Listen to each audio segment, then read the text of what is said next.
Welcome to another edition of Pilot Light Media.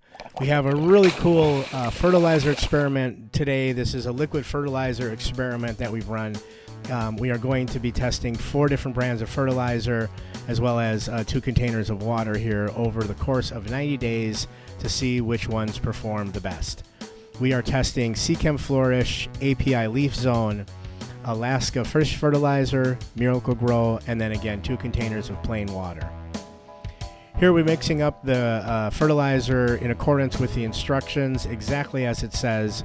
We're mixing a 1-gallon container of each, which is more fertilizer than we need, but it's hard to get the amounts accurate in a small container. So we're just going to go ahead and use 1 gallon for each.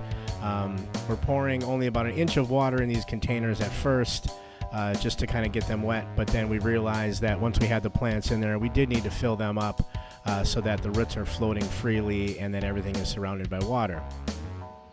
And this is introducing our plants. We've got hornwort, Salvinia minima, Ludwigia, golden purslane, duckweed, frogbit, and java moss.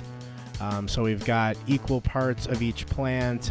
We've got floaters as well as ones that you could anchor to the bottom. We went through great lengths to make sure that each sprig is about equal so that we can truly see what the fertilizers are doing on their own.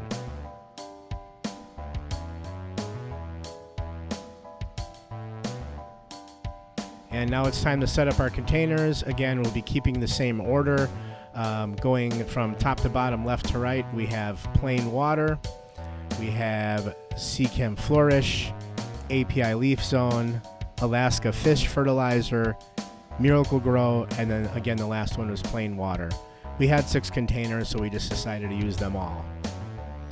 Here we're placing the plants in. We're trying to keep everything spaced evenly so that things are getting enough light and water. Speaking of light, we had all of these containers on the windowsill for 90 days in late summer, from about August, September, and October. So that gives you an idea of the kind of light that they received.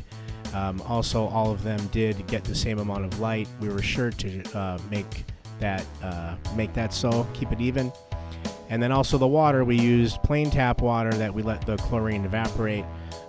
Yes, of course, we could have used RO water or aquarium water, but that would have just played with the nutrients all the more. So we decided to just use our regular water that we would use for a lot of our builds. So here we are at our first 30 days. We're going to take a good look and pop the lids off. Again, in order is water, Seachem, API, Alaskan, Miracle Grow, and then again just the plain water. And we filled them up completely, so all the plants are in about 1 inch or so of water, just so that any of the roots are free floating and that anything else is completely surrounded by water. Here it looks like the Alaska one did expire. We must have had a bad batch there, so or that it had just passed. So unfortunately, we're going to disqualify that from the experiment because it wouldn't be fair to compare that to the other ones. We're going to keep it in the loop just to see what happens, but it does look like that one is out, unfortunately.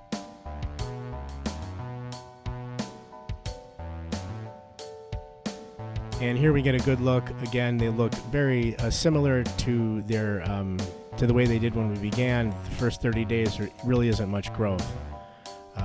But let's close it back up and do this again.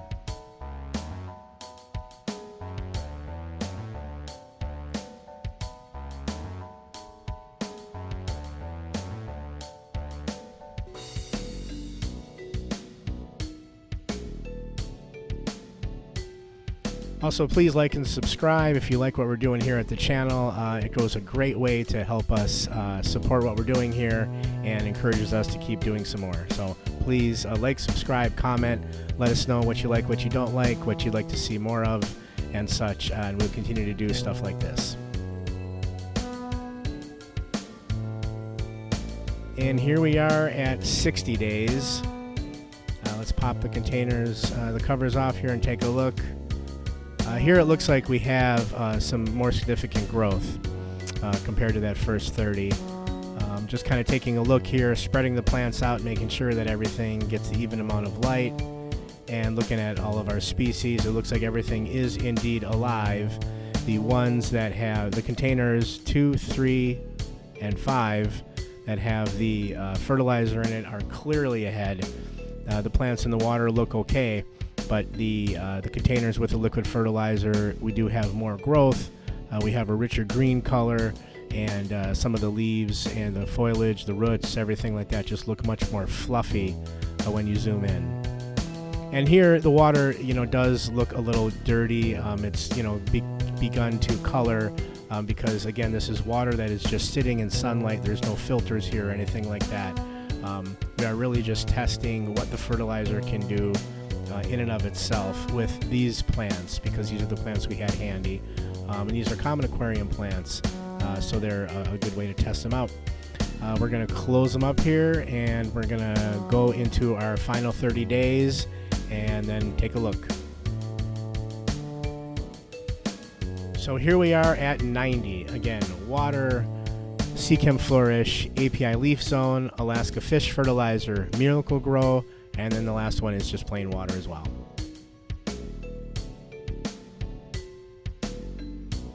So once again, the containers that have the fertilizer in them are clearly ahead.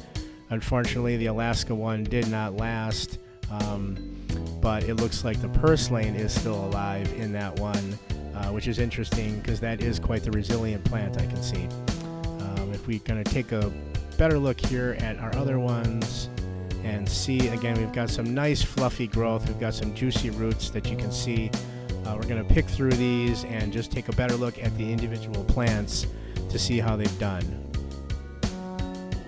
Looks like the Sylvania is doing well in everything. We've got some chains, so it has indeed grown. The duckweed, of course, is doing well in everything. The frog bit, again, has definitely grown. Has a really nice rich green here in the Miracle Grow, as well as the Seachem.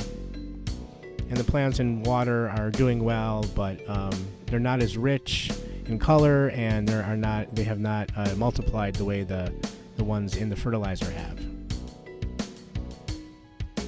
So upon closer look, it looks like the Seachem Flourish and the Miracle Grow are the clear winners here with just this experiment. Again, checking individual plants here, the Ludwigia has done well in all the containers, so is the frog bit and the floaters. The hornwort, not so much, but when you look at each container overall, you can tell that the fertilizer clearly has had an effect. So again, the Seachem is a great aquarium trade liquid fertilizer. It's safe for use with animals. The Miracle Grow is not safe for use with animals, but it is effective if you just want some healthy floating plants, if maybe you're setting up a pond outside or a container or some kind of build with plants that do not include animals. So it is effective. And then again, too, with the Seachem Flourish, you can add the NPK nutrients, and that is useful because you can customize the way it is used depending on which plants you keep, whether it wants nitrogen, phosphorus, potassium, and so on. But it does have trace minerals on its own, so as you can see here, you do not need to use the NPK values. So we thought this was a great little experiment. It's, again, just to give you a better idea of what fertilizer can do. There are many other great brands out there. These were just the ones that we happen to have. And we wanted to do an experiment with that versus just plain water to see if it's worth using the fertilizer or not. And clearly it is. So thank you so much again for tuning in to Pilot Light Media today. Please like and subscribe. We really appreciate your support. And let us know what you like, what you don't like, what you'd like to see more of. Thank you.